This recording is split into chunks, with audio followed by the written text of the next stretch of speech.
Now we're getting on to risk assurance mapping, which uses the concepts of first, second, third line of defense and verifies this at the level of individual risks. Here, I've created an assurance map. It is again based on my personal example, which I have to say, this was something I presented at the for getting my qualification in internal audit leadership. So I presented this in front of a panel of judges in London, and this was actually part of the presentation that I made. This particular graph, is based on my understanding of my bank, and so it is, the risks are fictional for this bank, but the structure indeed is something that, is similar, very similar to reality. Let me tell you about assurance mapping. So it's a technique that visually represents assurance activities to demonstrate how they apply to a specific risk or a set of compliance requirements. So this is something I actually did in this bank, and I've done since. I looked at different risks to the bank, and I tried to understand who was taking care of them as first line of defense, who was taking care of them as second line of defense, and of course, was I properly reviewing them as third line of defense? So, assurance maps often include significant risk categories. In fact, that's how you usually do it. I've seen it by departments, but I wouldn't really call those risk assurance maps. I'd call them maybe assurance maps, but maybe not risk assurance maps if it's by department or even business objective rather than by risk. The risk owner and controls in place to manage the risk. You identify the different assurance providers. Let me just show you how this thing works. So on the rows, you have the different types of risks to the organization. So strategic risks, economic profitability, and then you'd have written down first, second, or third line of defense on different cells within this column. If I think that the assurance is very good, then I put it in green. If I think the assurance is very bad, I put it in red. And of course, orange is between both. So I've identified risks, I've identified assurance providers, I've identified inherent risk ratings.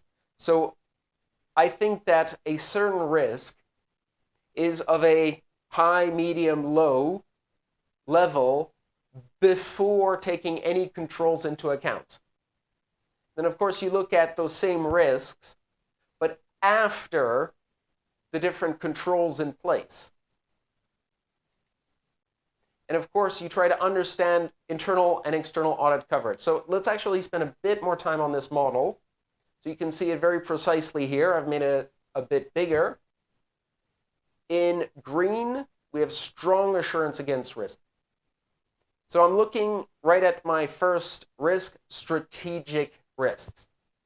I have a front office, our corporate banking, that's the column CB, our corporate banking department, which has a very good assurance against strategic risks.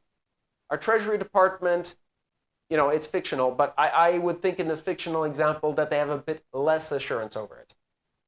Our second line of defense is RM. That's middle of the chart, roughly. RM being risk management. Their second line of defense. And I've put it in green, so I think that they have relatively good assurance over risks. We come in as internal audit. External audit might have a role there too. And governance. I think that for strategic risk, in this example, management has good assurance over the strategic risk, but maybe the board and audit committee understand it a bit less. So I'm going to give you an example. And for those who followed my CIA course, we had an example, but this is not the same one. I made a new one for this one. So here we have regulatory change. Regulatory change is a risk. I put an example of regulatory change, which is data protection. And our risk owner, first line of defense risk owner, in this example, would be corporate banking. But do you think that they're giving very good assurance over this risk? In fact, I want you to look at this example and try to understand what suggestions you could give to improve, this particular risk and the handling of this risk, given the different chart that I have. So let's look at it. Corporate banking, its first line of defense. Are we happy with their work there? Who's in second line of defense? I see two departments in second line of defense. I see the legal department, typically taking care of, legal, that would be contract law. That would be, you'd have a team of, legal specialists, often lawyers, slightly differentiated than from the compliance department, which looks at more, regulatory risks. And compliance also looks at, internal policies and procedures. So let's try to understand the relative level of strength here. We come in, and then we have the governance level. Again, this is in yellow, so medium assurance. So just try to think for a second, what improvements can we make to this particular example? So I think it's pretty obvious. We need to find ways of strengthening assurance from the first line of defense, which in this case is, CB, that's corporate banking. Secondly, we need to improve our second line of defense controls. So ensure that there's an effective legal and compliance functions in place. What this means maybe from the side of internal audit is that we're looking in these functions and we're trying to understand, what are the things that give us doubt about their assurance? Maybe we've created a report on the legal and compliance functions, and we saw that their review of the risks in corporate banking were insufficient. Maybe there were incidents. Seriously, we have a lot of weak assurance against risks here. Maybe there were incidents which really give us doubt about the strength of our overall review of risks in this particular area. And finally, maybe improve governance.